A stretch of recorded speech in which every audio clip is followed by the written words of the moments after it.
Imagina esto: estás de pie en el corazón de mármol de Roma, en el año 69 después de Cristo.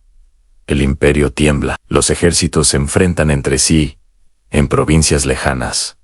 Los senadores susurran sobre traiciones y el pueblo llena las calles con rumores. Pero dentro del palacio imperial, el ambiente no podría ser más distinto. La luz de las antorchas parpadea sobre muros dorados.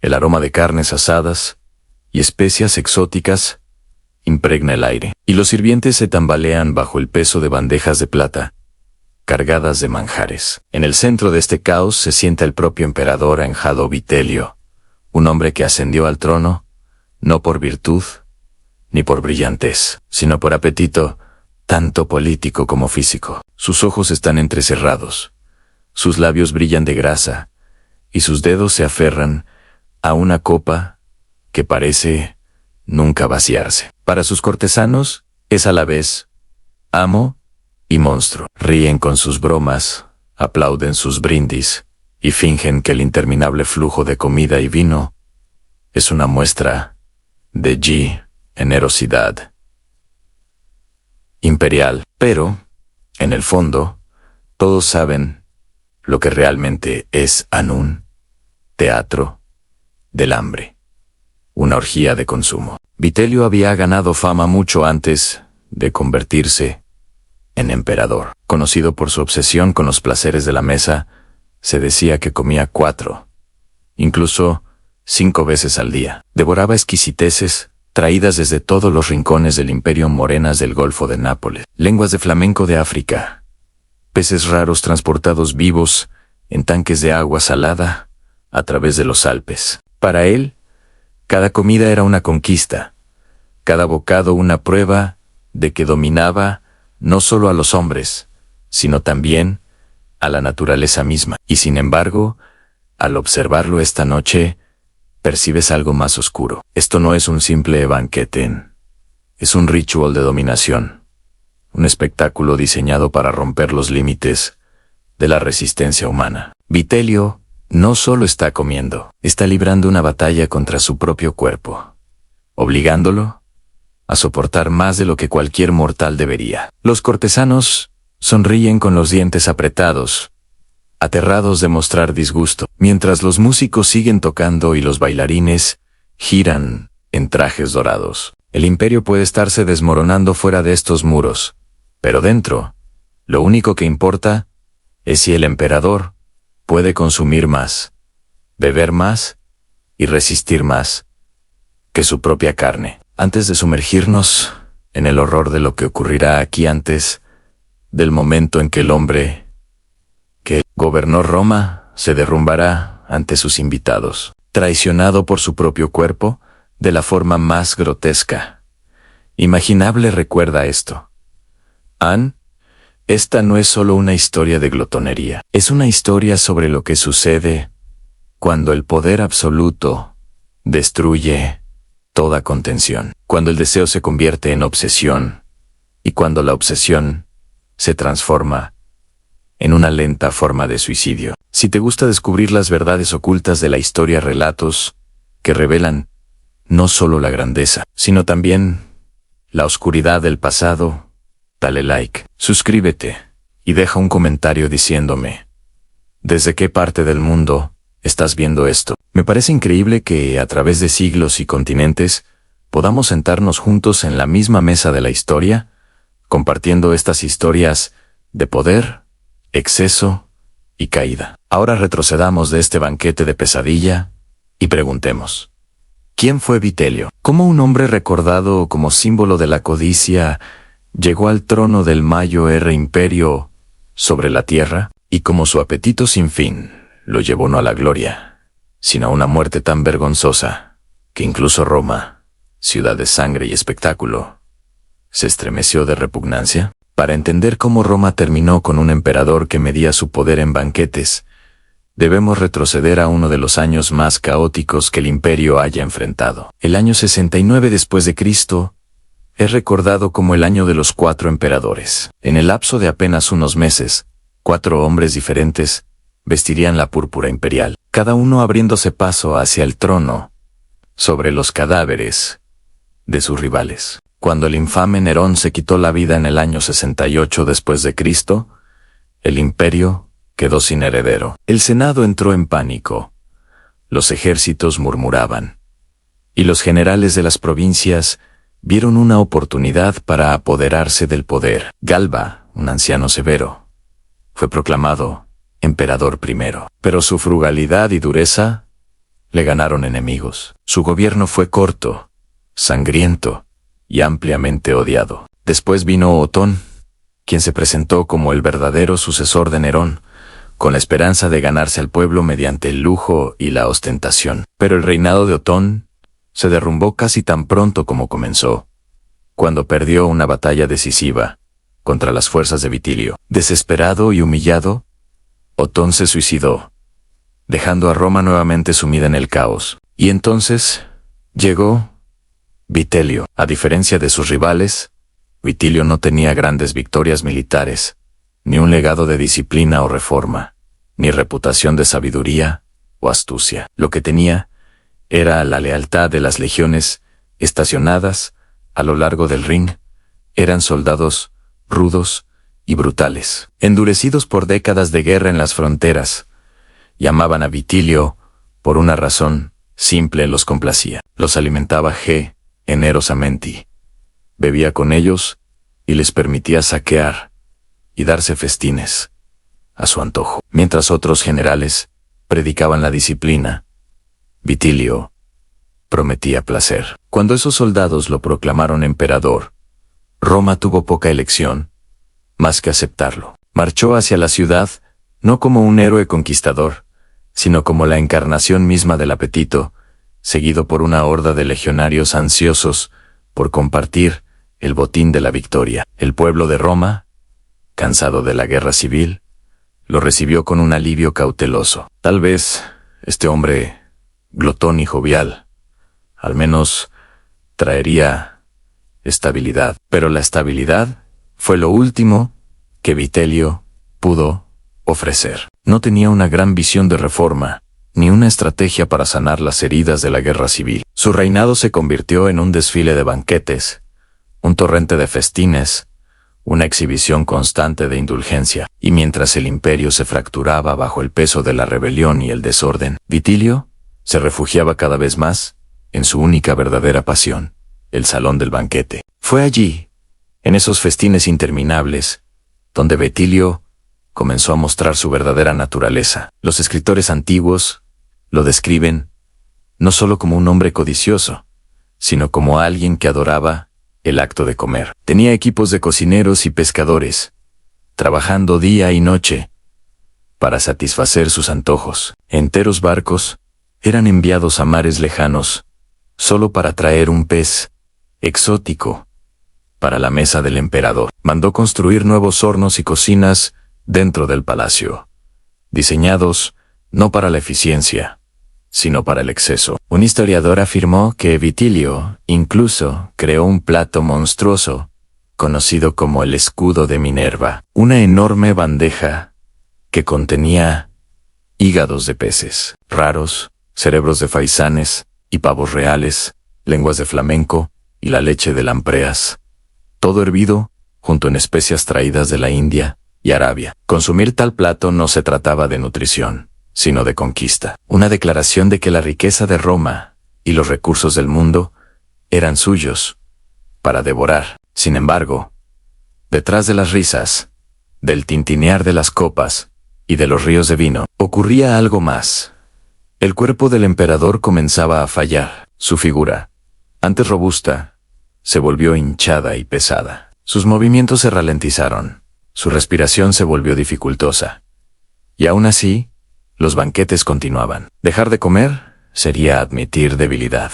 Vomitar, purgarse, no era vergonzoso a sus ojos. Era simplemente una táctica, una manera de vaciar el estómago y comenzar de nuevo. Vitelio había convertido su propio cuerpo en un campo de batalla, empujándolo más allá de los límites de la resistencia en nombre del placer y la dominación. Y pronto, Esa batalla alcanzaría su horrendo desenlace. Pero antes de llegar a la noche de su último y fatal banquete, debemos entender por qué Roma toleró a un hombre así en el trono. Porque su ascenso no se trató solo del apetito de un individuo, sino de un imperio adicto al espectáculo, de un pueblo tan entumecido por la violencia y el exceso, que confundió la glotonería con la grandeza. A medida que avanzaban los meses de su reinado, Vitilio convirtió la mesa del banquete en el verdadero trono de su imperio. Roma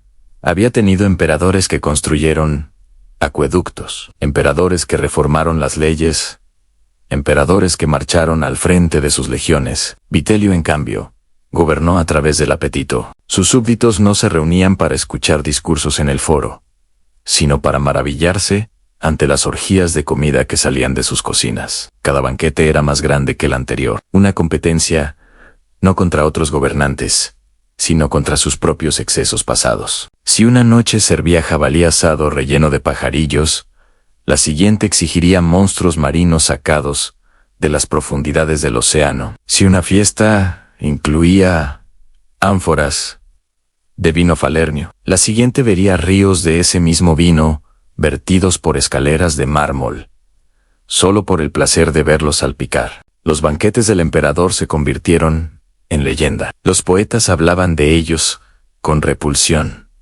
mientras el pueblo lo hacía con asombro. Se decía que Vitilio podía consumir comidas enteras preparadas para 100 hombres, y cuando su estómago ya no podía más, se provocaba el vómito solo, para comenzar de nuevo, sonriendo, con los labios aún manchados de vino. Pero esto no era simplemente un vicio privado. Vitilio transformó la glotonería en un ritual. Los invitados estaban obligados a acompañarlo, a comer y beber hasta enfermar, a aplaudir cuando él exigía otro plato, otra delicadeza asada, otra montaña de carne. Los senadores que no podían seguirle el ritmo arriesgaban su posición. Los generales que se negaban a participar arriesgaban su vida. Lo que comenzó como indulgencia se volvió obligación en un teatro de lealtad, donde la medida de la devoción de un hombre era cuánto podía consumir sin derrumbarse. Detrás de escena, el costo fue catastrófico. Los cofres del tesoro se vaciaban más rápido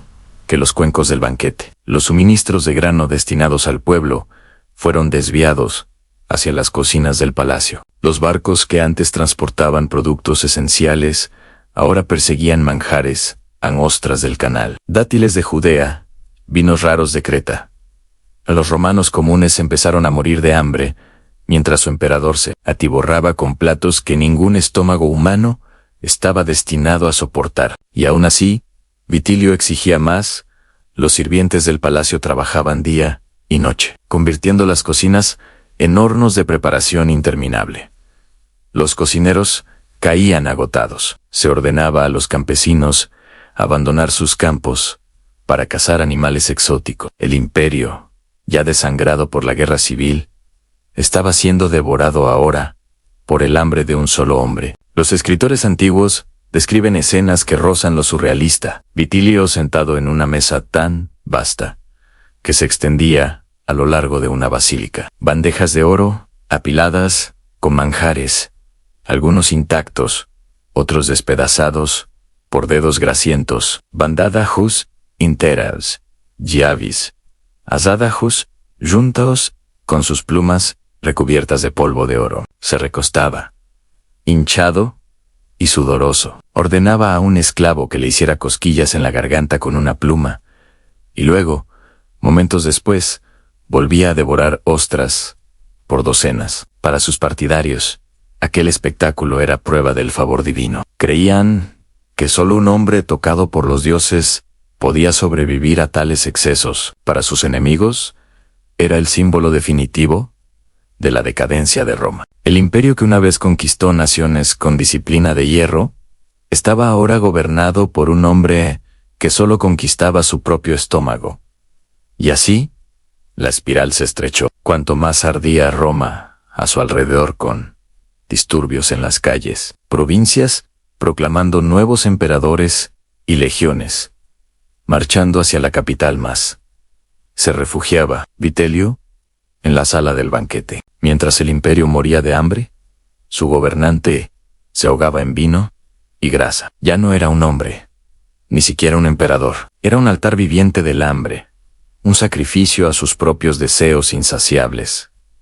Pero todo ritual debe terminar. Todo banquete tiene su último plato. Y para Betilio, el final llegaría no en batalla, ni por el puñal de un asesino, sino en medio de aquello que más adoraba. La noche del banquete fatal estaba destinada a silenciar los susurros y recordarle a Roma quién gobernaba. Vitelio había ordenado a sus mayordomos superar todos los banquetes anteriores, construir un espectáculo tan grandioso que ningún senador, soldado o ciudadano pudiera poner en duda su poder. El palacio se transformó en un carnaval de glotonería. Las columnas fueron envueltas en seda, los pisos rociados con azafrán, y el aire mismo parecía pesado con el aroma de carne asada y vino especiado. Los sirvientes entraban una y otra vez cargando platos hasta que las mesas gemían bajo el peso. Había jabalíes enteros rellenos con animales más pequeños, ríos de ostras relucientes sobre lechos de sal, cestas de higos goteando miel y pasteles con forma de bestias mitológicas, sus cortezas pintadas con oro derretido, ánfora tras ánfora de vino. Falernio se vertía, no en copas, sino en enormes vasijas de plata, de las cuales los invitados sacaban puñados, con cucharones, adornados con joyas. Para los cortesanos, el evento era a la vez teatro y prueba. Debían aplaudir en los momentos adecuados, reírse de los chistes del emperador y fingir deleite mientras tragaban sus porciones de carne grasienta.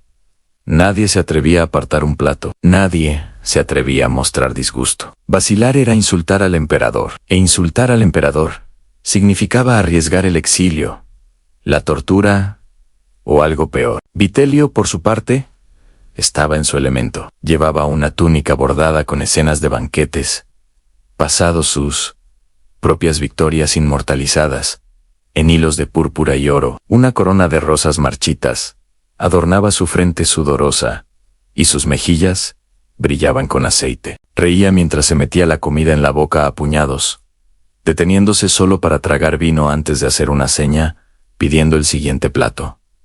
Pero bajo las risas había tensión. Sus movimientos se habían vuelto lentos, su respiración entrecortada. En un momento se desplomó hacia adelante, casi dejando caer su copa, antes de enderezarse bruscamente, forzando una sonrisa. Hizo gestos para que la música sonara más fuerte, para que los bailarines giraran más rápido, como si el ruido y el espectáculo pudieran ahogar las protestas de su propio cuerpo. Los escritores antiguos describen la escena como algo hipnótico y aterrador a la vez. El apetito del emperador parecía infinito, pero también su sufrimiento. Su estómago se hinchaba de forma grotesca, su piel se enrojecía profundamente, y el sudor le corría en torrentes. Los cortesanos murmuraban tras sus manos, pero ninguno se atrevía a intervenir. Sugerir moderación era admitir que el emperador era humano, que tenía límites. Y Vitelio jamás podía permitir que esa verdad se dijera en voz alta. A medida que avanzaba la noche, la atmósfera se volvía más densa, cargada de miedo. Algunos invitados se escabulleron en silencio, refugiándose en las sombras de los pasillos del palacio. Otros se quedaron, atrapados por el temor o la fascinación, observando cómo su gobernante convertía el banquete en una grotesca exhibición de autodestrucción. Cada nuevo plato era llevado como una ofrenda a un dios que no exigía oraciones, sino carne y vino. Finalmente, el emperador alzó su copa. Su voz, ronca por horas de gritar, resonó por todo el salón. Roma festeja conmigo esta noche, y mientras yo coma, el imperio vive. La multitud estalló en aplausos forzados. Pero detrás de los vítores flotaba una pregunta más oscura. ¿Qué pasará cuando el emperador ya no pueda comer más? Porque bajo las sedas, bajo las bandejas doradas y los interminables manjares, una verdad se hacía evidente. Vitelio no era un dios, no era inmortal. Era un hombre, y su cuerpo estaba a punto de traicionarlo de la manera más pública y humillante posible. El banquete llegaba a su clímax, y con él, la fatal obsesión del emperador. El banquete se había prolongado hasta bien entrada la noche. Las antorchas ardían con llamas bajas, bañando el salón en un resplandor febril. El aire era espeso, cargado con el hedor de la carne y el vino, tan denso que incluso los músicos parecían desfallecer en sus melodías. Y aún así, Vitelio continuaba, plato tras plato, manjar tras manjar. Su apetito conducía la velada como un carro desbocado colina abajo, sin riendas. Los testigos afirmaron que su estómago sobresalía grotescamente, una masa hinchada bajo sus túnicas. Su piel brillaba empapada de sudor, sus labios estaban manchados de grasa y vino, y sus ojos giraban desorbitados, atrapados entre el éxtasis y el tormento. El emperador había superado hacía tiempo el punto del placer. Lo que quedaba era pura compulsión, una obsesión por demostrar que podía dominar su cuerpo, que podía someter al hambre misma, que no era un simple hombre, sino un dios cuyo estómago era tan infinito como su imperio. En un momento, Vitilio se recostó y pidió el plato que lo definiría para siempre.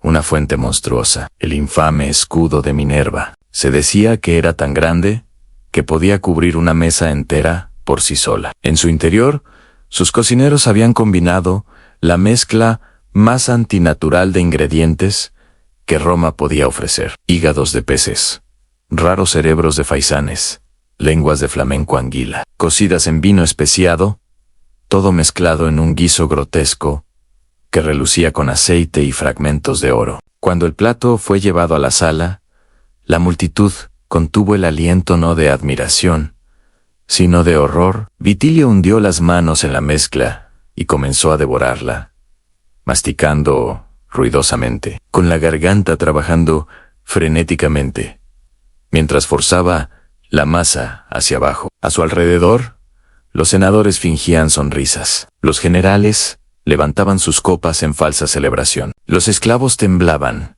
rezando para no ser llamados a traer otro plato más.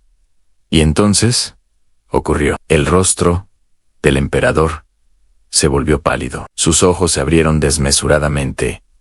Su risa se cortó con una violenta tos. Se llevó las manos al pecho, tambaleándose hacia adelante, y se desplomó sobre la mesa. Un sonido terrible salió de su garganta, una mezcla de arcadas y asfixia mientras vomitaba un torrente de comida medio digerida, mezclada con sangre oscura y espesa. Las bandejas doradas quedaron salpicadas, las carnes asadas manchadas de rojo. Los invitados retrocedieron horrorizados.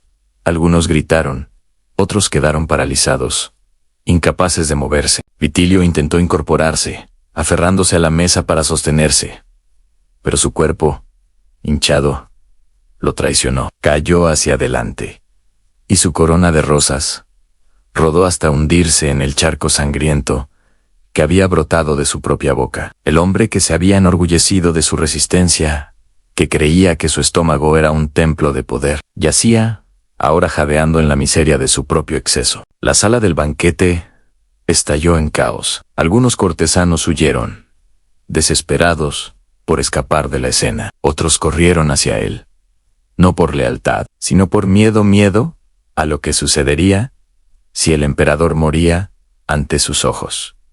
Miedo a ser culpados por su estado. Se llamaron médicos.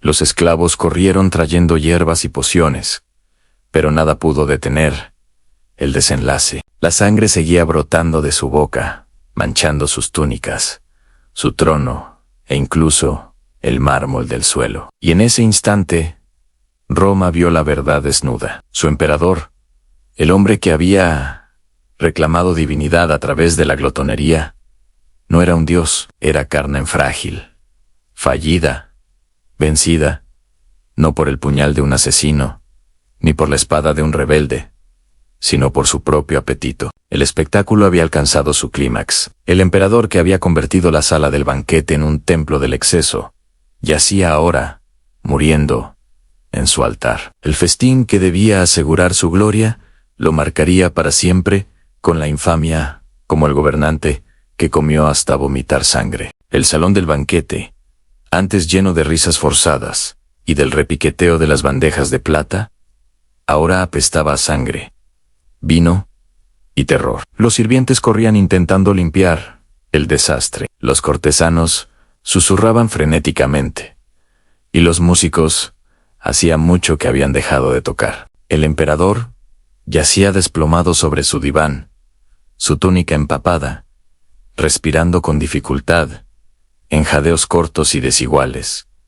Había sobrevivido al colapso inmediato, pero apenas. Los rumores se propagaron más rápido que el fuego. Al amanecer, toda Roma lo sabía. Vitilio había comido hasta que su cuerpo se rebeló, vomitando sangre sobre los platos dorados de su banquete. Para una ciudad que había soportado la locura de Nerón, la crueldad de Calígula y las perversiones de Tiberio, esto era diferente. No era solo un escándalo, era una humillación. El Mayo era imperio de la tierra, el amo del Mediterráneo. Estaba gobernado por un hombre cuyo trono era una mesa de banquete, y cuyo reinado se medía en platos, no en conquistas. Entre el pueblo, el asco se transformó rápidamente en ira. La escasez de grano ya había dejado a los ciudadanos hambrientos, obligados a pelear por un pedazo de pan, mientras su emperador desperdiciaba montañas de comida en espectáculos grotescos. Ahora, con los relatos de su colapso sangriento circulando por las calles, la indignación se hizo aún más intensa. No era solo que Vitilio fuera codicioso. Su codicia se había convertido en una enfermedad pública, manchando la dignidad misma de Roma. En el Senado también se apartó de él. Muchos de sus miembros habían soportado sus festines, tragando comida que no podían digerir, riendo ante bromas que no les hacían gracia. Ahora, murmuraban en las sombras sobre su debilidad. Un emperador incapaz de dominar su propio apetito no podía de ningún modo dominar un imperio. Y luego estaban los ejércitos. El trono de Vitilio siempre había descansado sobre la lealtad de las legiones del Ring, pero a medida que las noticias de sus excesos se difundían, incluso los soldados más duros comenzaron a vacilar. Podían perdonar la corrupción, podían perdonar la crueldad, pero la debilidad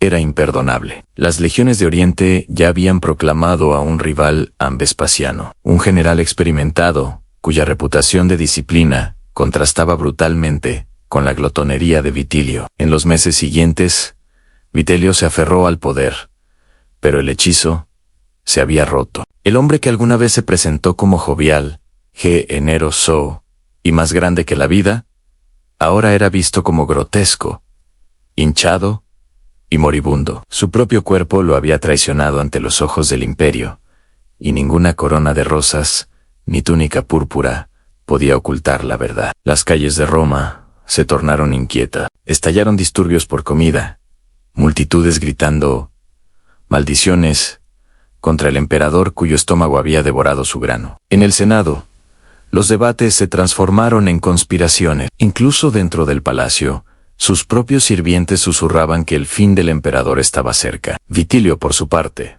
se hundió más profundamente en la negación. Continuó organizando banquetes, aunque ahora eran reuniones espectrales, llenas de risas nerviosas y alegría vacía. Su apetito, debilitado por la enfermedad, aún lo empujaba al exceso, pero cada festín llevaba el recuerdo de aquella noche. Cada plato traía el eco de la sangre derramada sobre los platos dorados. Para Roma, el banquete se convirtió en un símbolo. Ya no era una historia de indulgencia, sino de vergüenza. Una civilización que alguna vez se enorgulleció de su disciplina de hierro, ahora se inclinaba ante un hombre incapaz de disciplinarse a sí mismo. El imperio había soportado tiranos y locos, pero en Vitilio vio algo peor, en la decadencia. El final fue inevitable. Ejércitos rivales marcharon sobre Roma, y el pueblo, que alguna vez había tolerado sus festins, dio la bienvenida a sus enemigos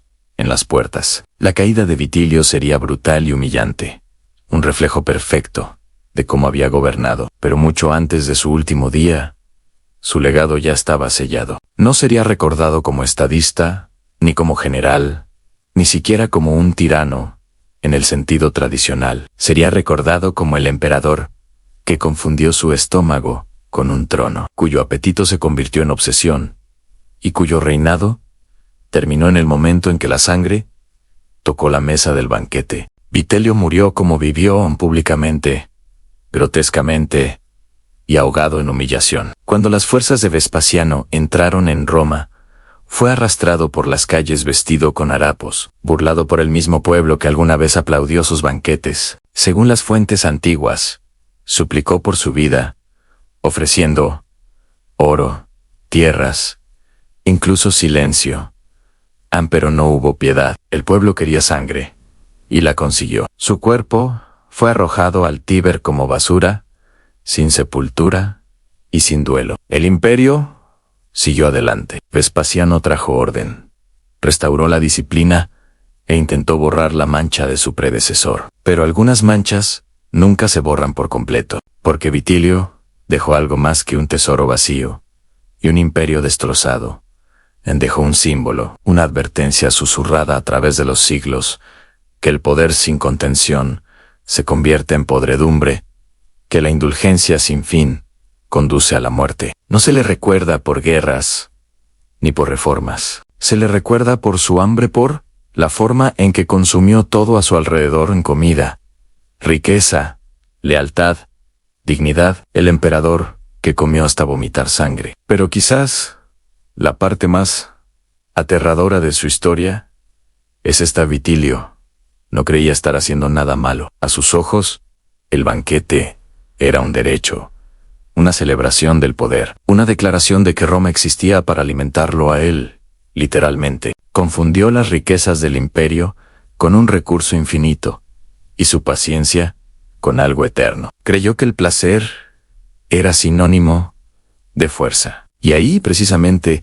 radica el corazón de la tragedia. Porque cuando un hombre en la cima cree que es intocable cuando se rodea de aduladores, en lugar de quienes dicen la verdad, cuando silencia a quienes se atreven a decir, basta el desastre, no solo ocurre, se vuelve inevitable. Vitilio nos recuerda que la decadencia rara vez comienza con una guerra o un colapso. Comienza con un solo hombre que se entrega a sí mismo, sin control. Comienza con un líder que elige el exceso sobre el equilibrio, la apariencia sobre el principio, el apetito sobre el deber. Y cuando ese hombre sostiene el destino de millones en sus manos, su caída arrastra no solo su propia vida, sino todo lo que lo rodea. Así que la próxima vez que escuches hablar de un emperador, un rey, un presidente o un CEO que vive en un lujo obsceno, mientras los de abajo pasan hambre, recuerda a Vitilio. Recuerda la corona de rosas, los platos cubiertos de oro, los ríos de vino. Recuerda el vientre hinchado, la mesa empapada en sangre, el silencio que siguió. Recuerda que el poder sin disciplina no es más que una máscara de debilidad. Y si alguna vez te encuentras en un banquete que parece demasiado grandioso, rodeado de personas demasiado asustadas para decir que el emperador ya ha comido suficiente, mira más de cerca. Puede que ya haya sangre en el vino.